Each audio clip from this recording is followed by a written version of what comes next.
La Haute-Marne a les couleurs de l'Italie. Aujourd'hui, dans Ici et pas ailleurs, Bertrand Lassaguette et Didier Bert ont découvert une école de pizzaiolo. On prend tout de suite la route de Bourbonne-les-Bains en Haute-Marne. Elles sont bonnes ces pizzas, Rémi? Oui, elles sont très bonnes. On a raison d'être venu ici. Oui, absolument. Bon, alors c'est le début du reportage. Bienvenue ici et pas ailleurs à Serqueux en Haute-Marne pour vous présenter un prophète de la pizza. Elles ont intérêt à être bonnes, sinon on vous dispute. Ah oui, oui, oui, il va en Italie, il a des tas de coupes, c'est bon quoi. C'est bon. Et là, écoutez, la pizza, elle chante.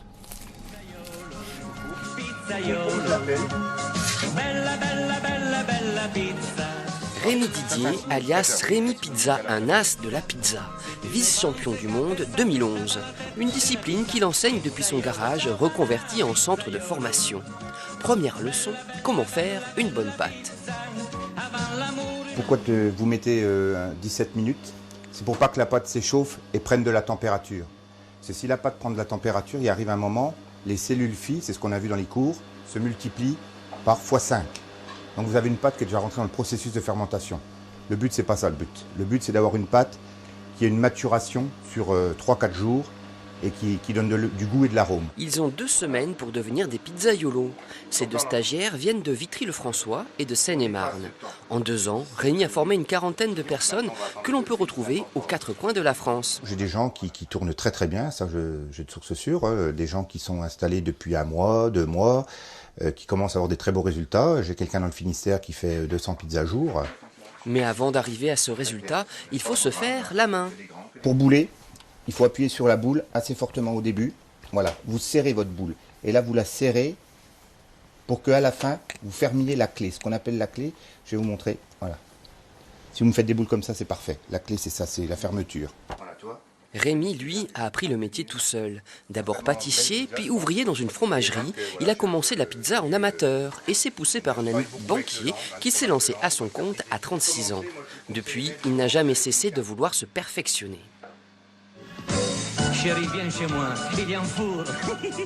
L'atout majeur de Rémi, c'est son joujou extra, son camion équipé d'un four rotatif de 2,5 tonnes qui lui permet de cuire 9 pizzas simultanément. Donc l'avantage de la rotation, c'est que vous voyez, on n'a pas à s'en occuper, ça cuit tout seul. Donc pendant que cette pizza est en train de cuire, vous êtes déjà en train de préparer une pizza sur votre poste de travail. Surtout les mains bien à plat, parce que tu as vu ce que ça fait. Quand on oublie d'appuyer bien comme il faut, on perce le centre. Et là, c'est souci parce que la tomate, quand elle chauffe, elle bouillonne et elle te perce la pâte et après, tu as un trou dans ta pizza. Toi, pareil, t'oses pas. Ouais. Je vois, non, mais t'oses pas tirer. On n'ose pas la casser, ouais. Mais... Ben, il y a du maillage, voilà. T'as vu, j'ai tiré dessus comme un cheval, moi. Et pendant que les élèves travaillent, le journaliste déguste. Ah, faut pas gâcher. 17h, l'heure pour Rémi d'aller vendre ses pizzas. Du mardi au samedi, notre pizzaiolo au Marnais alterne ses emplacements entre Nogent, Joinville, Bourmont, Brevanne, Varennes et ici Bourbonne-les-Bains. Salut Nicolas, ça va? Et pour compléter l'équipe, 2 jeunes femmes ont rejoint le camion. Pour 7h15, une petite capra. Texane à la tomate. Alors de la sonnerie du téléphone à la livraison de la pizza, quel temps vous garantissez? Alors là, faut pas que je donne n'importe quoi parce que c'est un peu mon problème. Il y a des fois j'ai du mal parce que on a tellement de charges de travail que je conseille aux gens de réserver au plus tôt possible pour être assuré de leur faire en temps et lieu. Mais même comme ça, des fois je suis en retard. C'est un métier où pour être à l'heure, c'est quasi impossible, quoi. Malgré ces petits écarts, la clientèle est fidèle au rendez-vous. Sur une soirée, Rémi peut vendre de 50 à 130 pizzas. Et pendant ce temps-là, le journaliste déguste toujours une pizza sucrée avec de la crème d'amande, de la poire, du crumble et du caramel beurre salé. Je vais faire les deux, comme ça j'enchaîne, toi tu peux faire un préliminaire comme ça. Après une bonne journée de boulot, ça remplit bien l'estomac. Oh, on est super contente, Rémi. Ça fait une paire d'années maintenant qu'il vient à Havel et on est tout le temps client chez lui. Alors, est-ce que vous avez fait un comparatif avec d'autres pizzas ailleurs? Oui, mais ceux de Rémi sont super bonnes. C'est même pas meilleur, c'est 10 fois meilleur. Croustillante, pas trop épaisse, enfin comme je les aime. Mais enfin, chacun son goût. Depuis son camion, Rémi n'est pas du genre à se reposer sur ses lauriers. Je veux faire un peu des pizzas à base de roquette parce que je me suis aperçu que dans le département, il n'y a pas tant de gens que ça qui font de la pizza à la roquette.